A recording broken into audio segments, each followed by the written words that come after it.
Now, in this lecture, we are going to discuss regarding the chemical properties of group 15. देखो बेटा, मैं पहले आपको बिफोर स्टार्टिंग दिस लेक्चर ये बता दूं, जो हमने पीछे फिजिकल प्रॉपर्टीज पढ़ी ना, वो हम आगे वाले जब हम ग्रुप 16 पढ़ेंगे तो वहां पर भी देखेंगे. रीजनिंग ऑलमोस्ट सेम होती है. दैट मीन्स जो बिहेवियर इन्होंने दिखाया, इस फैमिली ने दिखाया, वैसा ही बिहेवियर आप वहां पर भी देखेंगे और रीजनिंग भी सेम मिलेगी. लेकिन उसके लिए आसान होगा समझना जिनसे 15 को ठीक से समझाया. ऐसे ही जो हम यहाँ पर आप केमिकल प्रॉपर्टीज पढ़ेंगे वो भी आप बराबर देखेंगे कि वहां पर भी वैसे ही होना है. So it is better to understand on this group fully. Where when we reach on group next group 16, वहां पर हम थोड़ा सा जल्दी उसको ले सकते हैं ऑन दैट बेसिस कि हमने यहाँ पर इसको ठीक से समझा है. नाउ यहां हम पहले स्टार्ट कर रहे हैं reactivity with hydrogen. Chemical properties में पहली केमिकल प्रॉपर्टी हम देख रहे हैं रिएक्टिविटी विद हाइड्रोजन. ये जो आपके एलिमेंट्स हैं ग्रुप 15 में, nitrogen, phosphorus, arsenic, bismuth, antimony, bismuth, इनकी हाइड्रोजन के साथ कैसी रिएक्शन है और वो जो कंपाउंड्स बनेंगे उनकी प्रॉपर्टीज क्या होगी, वो हमारा टॉपिक है. पूरा लेक्चर उसी पे रहेगा. Now they react with hydrogen. ऐसे दिखा रहे हैं. ई मतलब एलिमेंट हाइड्रोजन के साथ रिएक्ट करता है एंड गिव्स EH3. इनकी बैलेंसी भी है ना, ऑक्सीडेशन स्टेट भी है 3, तो वहां पर इसमें EH3 बना दिया. बैलेंस करेंगे, ये बन गया EH3. E क्या है? E है आपका एलिमेंट जो नाइट्रोजन से वेरी हो रहा है. कहां तक? Nitrogen, phosphorus, arsenic, antimony and bismuth. तो बेटा आपके पास ये कंपाउंड्स बन रहे हैं. NH3 बन रहा है, अमोनिया, फॉस्फीन, PH3, ऐसे ही ASH3, बिस्मथ या एंटीमनी पहले लिखेंगे, SbH3, उसके बाद बिस्मथ. हाइड्रोजन के साथ मिलके ये बनाता है, ये कंपाउंड्स बनाते हैं. अब इनकी प्रॉपर्टीज देखिए. इनकी प्रॉपर्टी,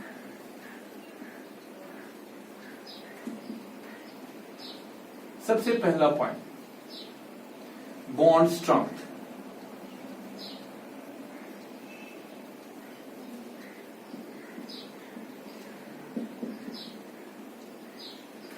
बॉन्ड स्ट्रेंथ में हम ऐसे दिखा रहे हैं,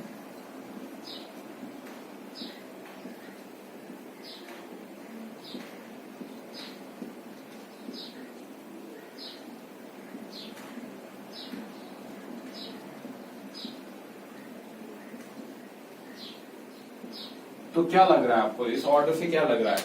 down the group bond strength decrease.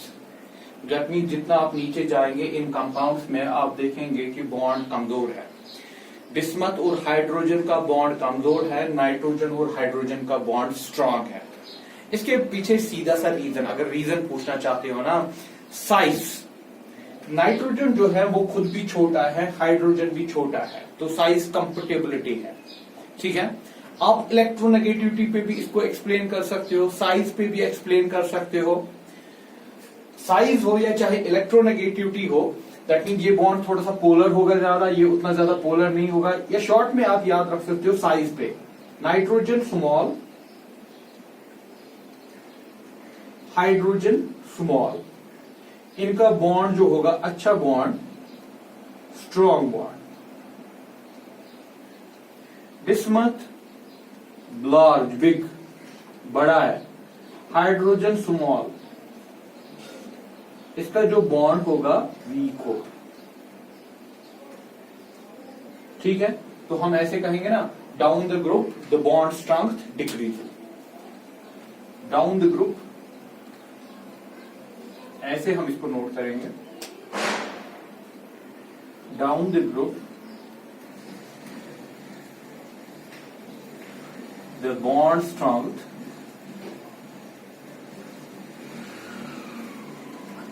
decreases.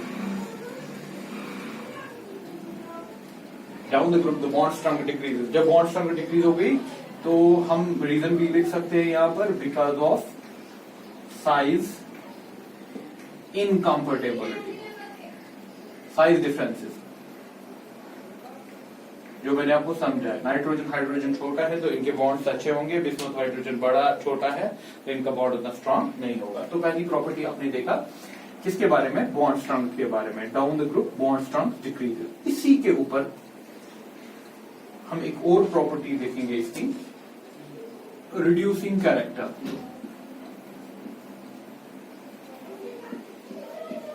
Reducing character, reducing character में शॉर्ट में लिखता हूं यहां पर याद रखने के लिए आपको, हाइड्रोजन डोनेटिंग टेंडेंसी। जो जितना अच्छा से हाइड्रोजन देता है वो होता है reducing agent, hydrogen donating tendency. तो इसमें मैं ऑर्डर बना रहा हूं,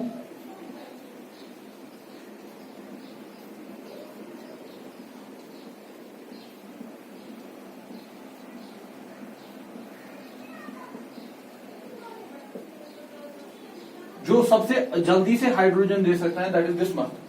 जो जल्दी से नहीं देगा वो नाइट्रोजन। तो इसको कहेंगे strong reducing agent, reducing agent. इसको कहेंगे ऑक्सीडाइजिंग एजेंट, क्योंकि जो हाइड्रोजन अच्छे से नहीं देगा that is oxidising agent. Reason क्या है पीछे, रीजन वही कि हाइड्रोजन का बॉन्ड यहां वीक है, यहां बिस्मथ और हाइड्रोजन का बॉन्ड वीक है, जो पहली प्रॉपर्टी आपने देखी। तो जल्दी से देख सकता है, यहां पर उतना वीक नहीं है तो यहां पर जल्दी से नहीं निकल सकता है, तो इसलिए ये अच्छा रिड्यूसिंग एजेंट नहीं है। ये अच्छा रिड्यूसिंग एजेंट है, ये आपको ऑब्जेक्टिव में भी मिल सकता है। इनमें से देखिए रिड्यूसिंग एजेंट अच्छा कौन है कौन नहीं है। Reason, down the group the reducing, हम ऐसे इसको नोट करवाएंगे आपको, ऐसे नोट कीजिए इसको, down the group the reducing character increases because of the decrease in bond strength. Once again, down the group the reducing character increases because of the decrease in bond strength। नीचे जाके bond weak हो जाता है तो hydrogen देना आसान होता है। उसके ऊपर आप बोल सकते हो रिड्यूसिंग एजेंट, ऑक्सीडाइजिंग एजेंट कौन कहा है।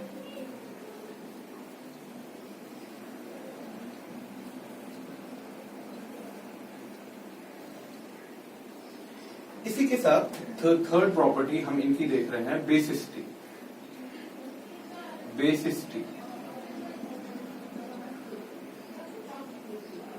Basic character. यहां पर हम बात होगी जो बेसिक कैरेक्टर की होगी वो होगी लुईस बेस। वो होता है tendency to donate lone pair of electron, tendency to donate lone pair of electron. जो अच्छे से लोन पेयर ऑफ इलेक्ट्रॉन या जल्दी से लोन पेयर ऑफ इलेक्ट्रॉन दे दे वो है लुईस बेस, अच्छी लुईस बेस होती है। जैसे कि हमारे पास अमोनिया है, इन सब के पास एक एक लोन पेयर है।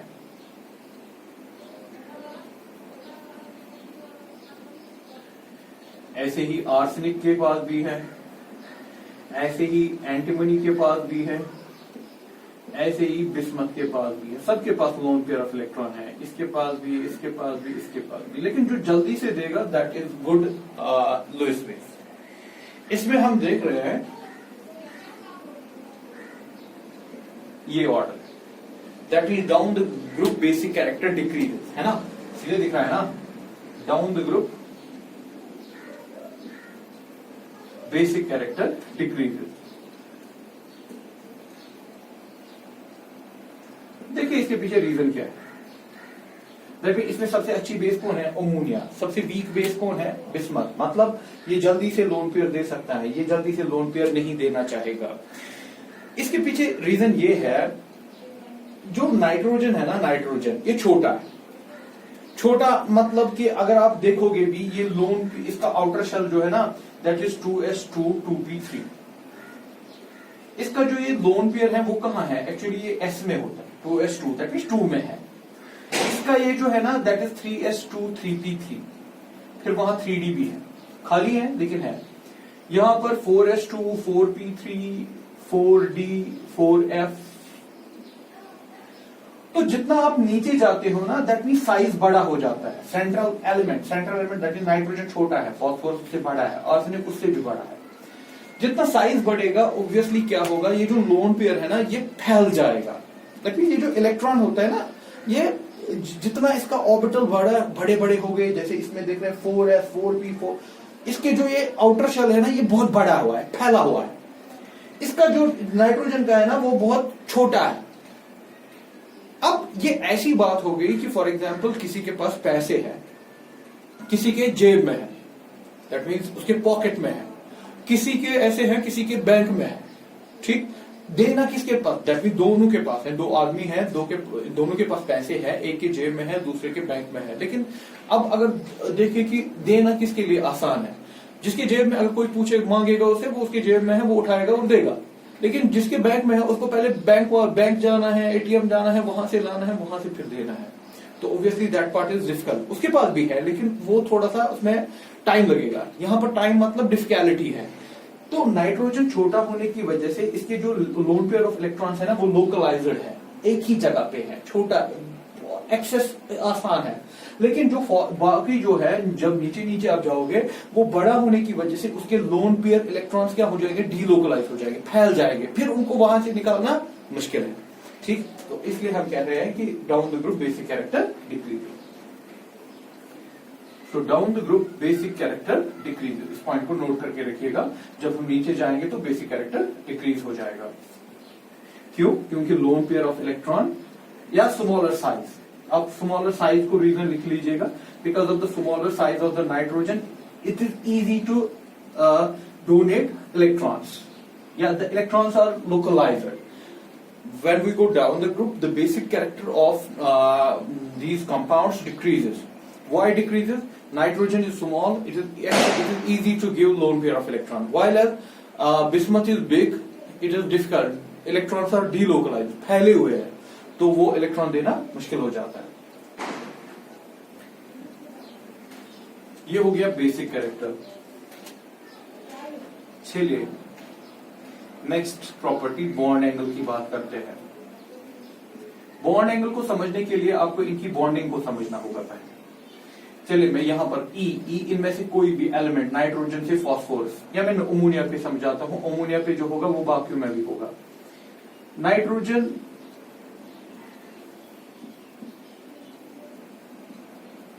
ऐसे था, इसने एक हाइड्रोजन के साथ बॉन्ड बनाया, इसने दूसरे के साथ, इसने तीसरे के साथ, ठीक। ये लोन पेयर ऑफ इलेक्ट्रॉन है, ये सिग्मा है, ये दूसरा बॉन्ड दूसरे के साथ है, तो सिग्मा सिग्मा, ठीक है। हाइब्रिडाइजेशन के हिसाब से इसकी हाइब्रिडाइजेशन बनेगी। हाइब्रिडाइजेशन कहता है कि जो लोन पेयर हो और जो बॉन्ड सिग्मा बॉन्ड्स हो, लोन पेयर एंड क्या sigma bonds participate in hybridisation, participate in hybridisation, ये हाइब्रिडाइजेशन में पार्टिसिपेट करता है।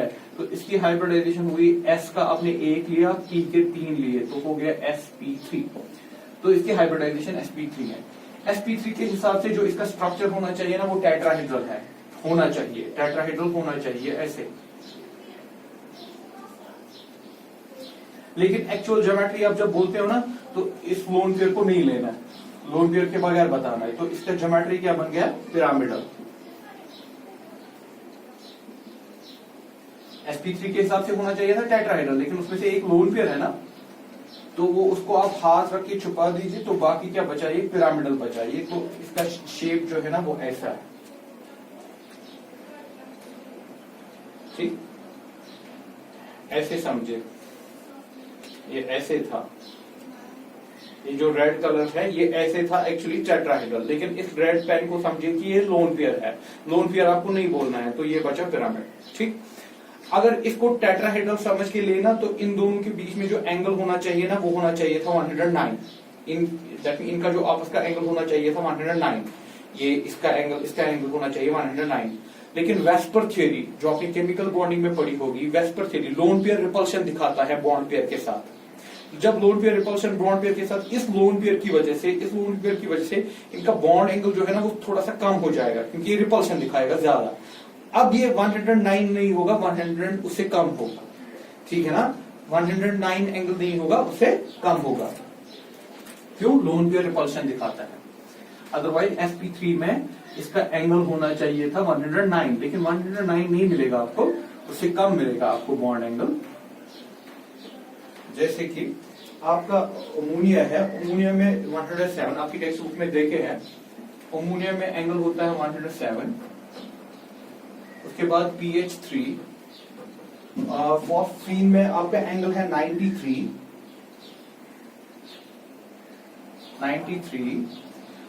उसके बाद एंगल है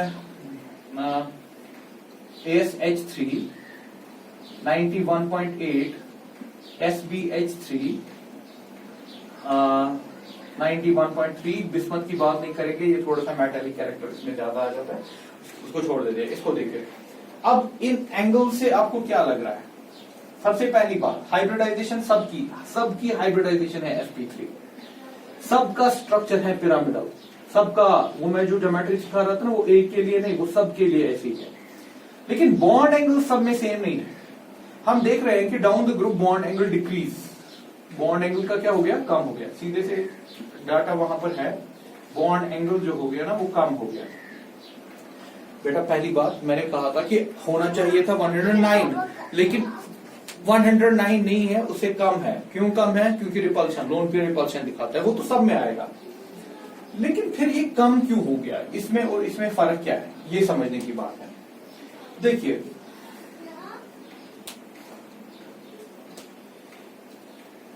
नाइट्रोजन,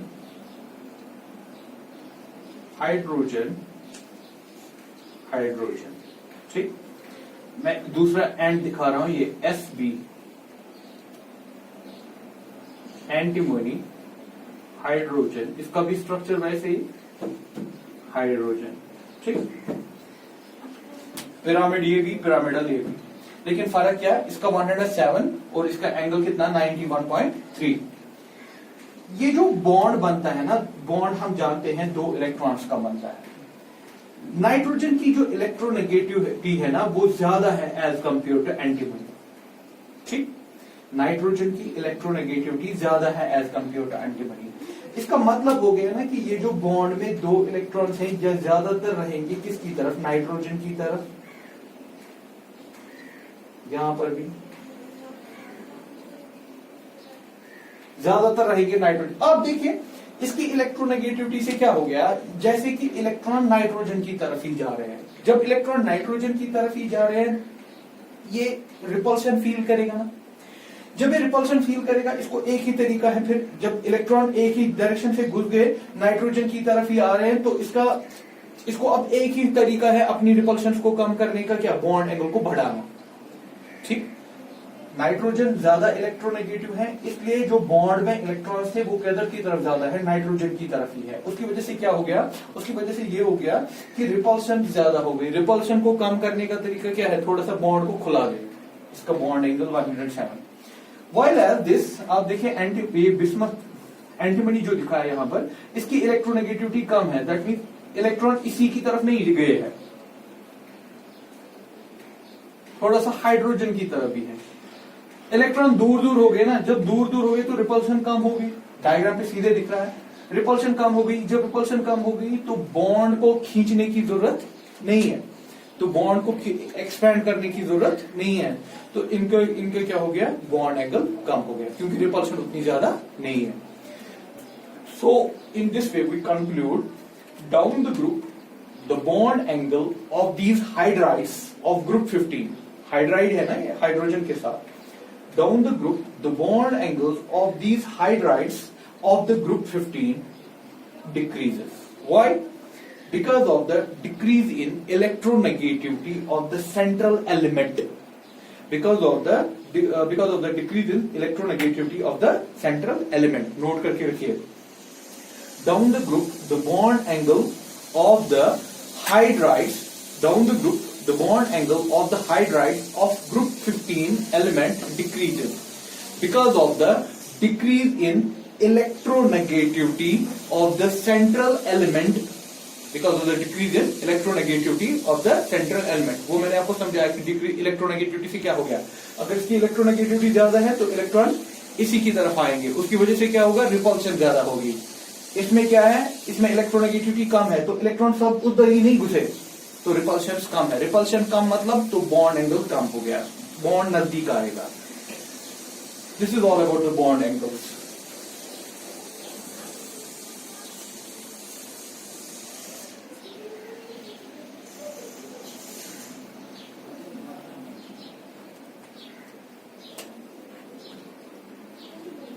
melting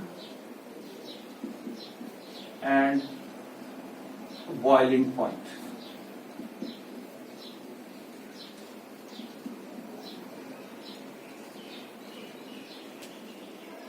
Melting point,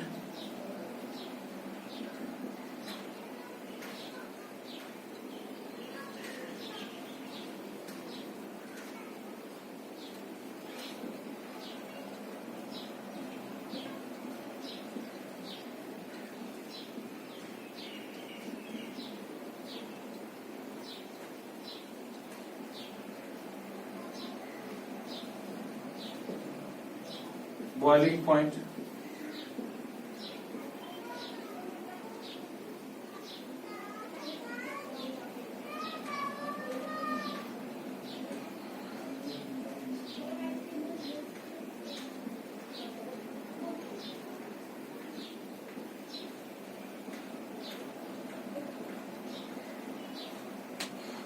देखो बेटा बॉइलिंग और मेल्टिंग और बॉइलिंग पॉइंट में क्या प्रॉब्लम्स है।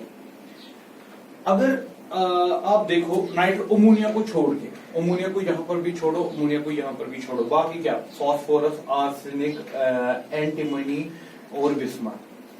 फास्फोरस, आर्सेनिक, अमोनिया को छोड़ दो, एंटीमनी, बिस्मथ। हो रहा है ना कि डाउन द ग्रुप इंक्रीजेस, चाहे मेल्टिंग हो चाहे बॉइलिंग हो, अमोनिया को छोड़ के। ठीक, मेल्ट करना दैट मीन यहां पर अगर मैं बोलूं बिस्मथ को मेल्ट करना या एंटीमनी को मेल्ट करना मुश्किल है as compare to phosphorus compound hydride. SbH3 का मेल्टिंग पॉइंट ज्यादा होगा PH3, क्योंकि इसमें साइज बड़ा है। जितना साइज बड़ा होगा ऑब्वियसली दैट मीन जितना साइज कंपाउंड का बड़ा होगा उसमें वैन डेर वाल्स फोर्सेस ज्यादा होंगे। Van der Waals forces are the weak forces, surface forces. जितनी सरफेस ज्यादा, साइज ज्यादा होगा, सरफेस ज्यादा होगी, सरफेस ज्यादा है तो फोर्सेस ज्यादा होंगे। तो हम जनरल में कहेंगे कि down the group size increases due to which melting and boiling point increases. लेकिन नाइट्रोजन यहां पर अमोनिया जो है ना, अमोनिया एक्सेप्शनल बिहेवियर दिखा रहा है, यहां पर भी और यहां पर भी। यहां तो यहां ये तो होना चाहिए था यहां पर पहले, यहां पर भी होना चाहिए था पहले पे, ठीक है ना। लेकिन यहां तो ये इसका सबसे ज्यादा मेल्टिंग पॉइंट इसी का है, जबकि सबसे कम इसी का होना चाहिए था। और यहां पर भी इतना नहीं होना चाहिए था, यहां पर होना चाहिए था, लेकिन फिर भी यहां आ गया। ये इसलिए है क्योंकि नाइट्रोजन में वैन डेर वाल्स फोर्स के बगैर भी एक और बॉन्ड आएगा इसमें, that is known as hydrogen bonding. बाकी में हाइड्रोजन बॉन्डिंग नहीं है, इसमें हाइड्रोजन बॉन्डिंग है जिसकी वजह से ये दिखा सकता है। तो हम ऐसे करेंगे, इसको ऐसे नोट करेंगे इसको। Down the group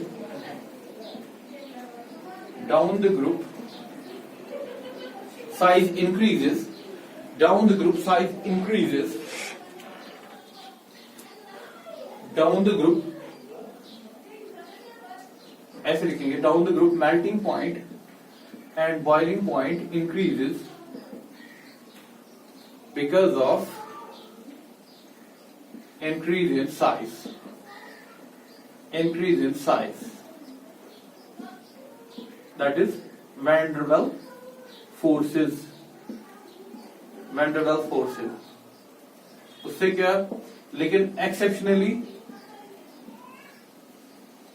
ammonia shows higher melting point and boiling point because of hydrogen bonding. इसमें हाइड्रोजन बॉन्डिंग है, बाकी में हाइड्रोजन बॉन्डिंग नहीं है।